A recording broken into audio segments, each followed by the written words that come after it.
अगर आप इस गर्मियों में एयर कंडीशनर चलाने की सोच रहे हैं अपने सोलर सिस्टम के ऊपर, या आप नया सोलर सिस्टम लगाने की सोच रहे हैं जिसकी मदद से आप एयर कंडीशनर भी चला पाएं, तो इस वीडियो को पूरा लास्ट तक देखें। यहाँ पर आपको एयर कंडीशनर चलाकर भी दिखाया जाएगा और आपको बताया जाएगा कि कौन सा इन्वर्टर आप ले सकते हैं जो कि आपके एयर कंडीशनर चलाने के साथ साथ आपके घर के अदर लोड को चलाने के लिए भी सही रहेगा। तो यहाँ पे सबसे पहले हमें पता होना चाहिए कि जो हमारा एयर कंडीशनर होता है वो कितना लोड लेता है।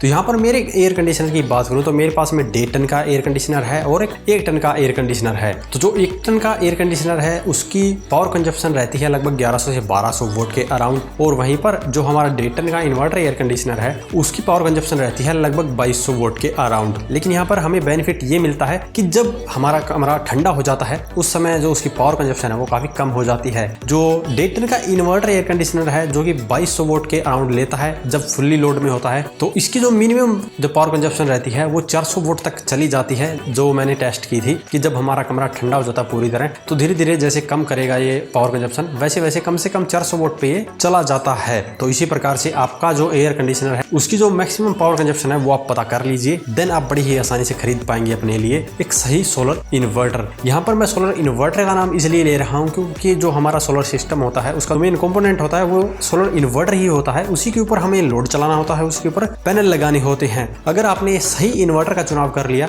आपका जो पूरा कंप्लीट सोलर सिस्टम है वो बिल्कुल परफेक्टली रन करेगा। हालांकि आपको सोलर पैनल भी अच्छे चुनाव करने होते हैं, लेकिन यहाँ पर जो सबसे पहले हमें चूज करना है वो हमारा होता है सोलर इन्वर्टर। तो हमारे पास में है लुमिनस कंपनी का 2 kVA का सोलर वाटर प्रो PCU। इसी के ऊपर आज हम हमारा 1 टन का जो इन्वर्टर एयर कंडीशनर है वो आपको चलाकर दिखाने वाले हैं, और यहाँ पर हम सजेस्ट करेंगे कि आपको ये इन्वर्टर लेना चाहिए या नहीं, या इसके अलावा दूसरा कौन सा इन्वर्टर आप ले सकते हैं। तो उसके लिए वीडियो में बने रहिए और चलिए सबसे पहले हम लोड टेस्ट कर लेते हैं।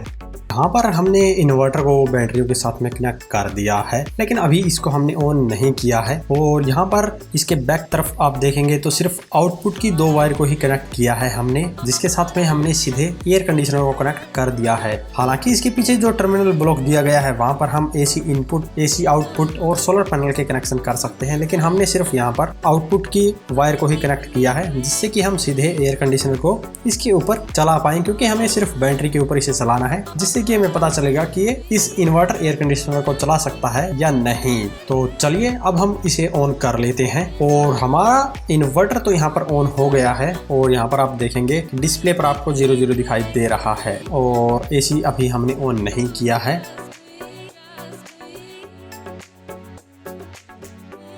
और यहाँ पर आप डिस्प्ले पर देखेंगे कि इसके लोड 0% है। तो चलिए अब हम एयर कंडीशनर को भी ऑन कर देते हैं। तो यहाँ पर हमने एयर कंडीशनर को ऑन कर दिया है, और जैसा कि आप देख सकते हैं कि जो इसका टेम्परेचर है वो हमने मिनिमम रखा है, ताकि ये जल्दी से जल्दी अपनी मैक्सिमम पावर कंजप्शन के ऊपर चली जाए और हमें पता चल जाए कि कितना लोड ये ले रही है। तो यहाँ पर इन्वर्टर एयर कंडीशनर जो होता है उसका लोड धीरे धीरे बढ़ता है, जिससे कि इन्वर्टर पर एकदम से लोड नहीं आता है। यहाँ पर आप देख सकते हैं जैसे कि 12, 13, 14%, 15% ऐसे लोड धीरे धीरे बढ़ रहा है। और इसके अलावा यहाँ पर डिस्प्ले पर आपको काफी चीज दिखाई दे रही है, जैसे कि SLB, ये इसका मोड है। इसमें आपका जो लोड है सबसे पहले सोलर पर चलता है, फिर लाइन पर यानी कि ग्रिड पर चलता है, फिर बैटरी पर चलता है। तो ऐसे में आपको मैक्सिमम बैटरी बैकअप मिलता है, और जहां पर अधिक पावर कट रहते हैं वहां के लिए ये मोड होता है। इसके अलावा भी आपको काफी फीचर इस इन्वर्टर के अंदर देखने को मिलेंगे। और यहाँ पर आप बैटरी का आइकन देख सकते हैं, और उसके ऊपर जो टाइमिंग आ रही है 5 घंटे 27 मिनट, इसका मतलब है कि इतना हमें बैकअप मिलेगा अभी जितना लोड चल रहा है उस पर।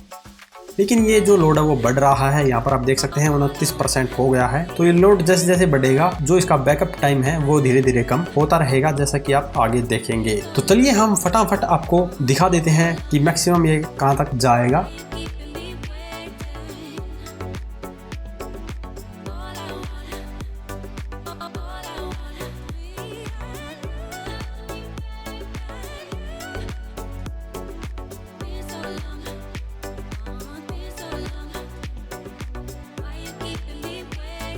यहाँ पर आप देख सकते हैं कि हमें जो टाइमिंग दी गई है वो 2 घंटे 3 मिनट की दी गई है और ये डिपेंड करता है कि हमारी बैटरी कितनी बड़ी है, कितनी अभी चार्ज है। तो ये अलग अलग बैटरी के हिसाब से डिपेंड करेगा और जो इसका मैक्सिमम लोड परसेंटेज है वो 62% है, यानी कि लगभग 62% पर यह आपके 1 टन के इन्वर्टर एयर कंडीशनर को चला देगा। तो यहाँ पर आपने देखा कि जो हमारा लुमिनस कंपनी का इन्वर्टर है ये 1 टन के इन्वर्टर एयर कंडीशनर को बड़े ही आराम से रन कर सकता है। यहाँ पर 60 से 65% के बीच में ही यह लोड लेता है। तो ऐसे में अगर आप लगभग 30% और लोड चलाना चाहें तो इन्वर्टर पर आप चला सकते हैं, लेकिन अगर आप अपने घर के अदर अप्लायंस भी इसके ऊपर चलाना चाहते हैं तो इसके लिए शायद ये इन्वर्टर छोटा पड़े या आपको ज़्यादा बैकअप चाहिए, तो उसके लिए भी 2 बैटरी आपके लिए काफ़ी नहीं होगी। ऐसे में आप जा सकते हैं 3 बैटरी वाले मॉडल की तरफ, जो कि लुमिनस कंपनी में ही आता है SolarVator Pro PCU, जिसके ऊपर आप 3 बैटरियां लगाकर अपने घर का लगभग 2.5 किलोवाट तक का लोड बड़े ही आराम से चला सकते हैं। तो यहाँ पर SolarVator Pro PCU है, इसके अंदर आपको 2 ही वेरिएंट देखने को मिलते हैं, 2 kVA का और 3 kVA का। तो अगर आपको ज़्यादा बैकअप चाहिए तो 3 kVA का ले सकते हैं और अगर आपको कम बैकअप चाहिए देन आप 2 kVA का भी ले सकते हैं।